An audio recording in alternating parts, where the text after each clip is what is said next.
বলবো। চাচা প্রথমে না করলো, কিন্তু লোকটা শুনলো না, আর লোকটা চাচাকে একটা থাপ্পড় দিল। আরে না না, আমি সাথে তেমন সাথে কিছু না। লোকটাকে মারতে লাগলাম। এক সময় লোকটা দৌড়ে চলে গেল। অন্যদিকে আর চাচা আদ্রিতা আমাকে ও বলল, রিয়ার মধ্যে যে কথাবার্তা চলছে, আচ্ছা আরে রিয়া, চাচা কি সাদ বলেন, ভাই কি তোমাকে আপনি আমার পছন্দ করে বাবার না? মতো। বসো আরে পছন্দ করবে না কেন? না মানে রাতে যা জি, ঘটেছে আমি তা এলাকায় দেখে আমার নতুন। মনে হচ্ছে ও আচ্ছা। সাদ ভাইয়ের সাথে বসো, আপনার চা তেমন খাও। ভালো সম্পর্ক নাই। আচ্ছা চাচা, কোনো কাজ আছে? রিয়া কিছুটা অবাক হয়ে বলল। জি চাচা, যে রাতে কোনো কি কাজ হলেই করেছিল? চলবে।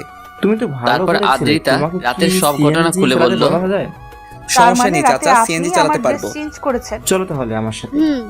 এরপর চাচা আচ্ছা আমাকে আপু, নিয়ে একটা সিএনজি drinks গ্যারেজে করলে আসলো, মানুষ কেমন আর এসে ধরনের কথা বললো। উল্টাপাল্টা কাজ করে? কথা বলে আমার হাতে সিএনজি এর তুমি চাবি জানো দিল, না? আর একটা লোক এসে আমাকে না, সিএনজি মানে চালানো শিখিয়ে আমি দিল। তো ওসব এসব করতে সম্পর্কে করতে জানি সন্ধ্যা না। হয়ে গেল, তাই ভাবলাম Drink প্রথমবার করলে একটা ভাড়া মানুষ মেরে তার আসি, কাছে থাকা মানুষটার যেই ভাবা সেই ভালোবাসা কাজ। পেতে চায়, আমি আর বেরিয়ে তা পড়লাম সে না সিএনজি পেলে নিয়ে। জোর করতে একটা থাকে। মোড়ে এসে বসে আছি, আপনি হঠাৎ মজা একটা করছেন মহিলা না আসলো তো? আর বলল, না এই আমি জায়গায় মজা যাবে? করছি না।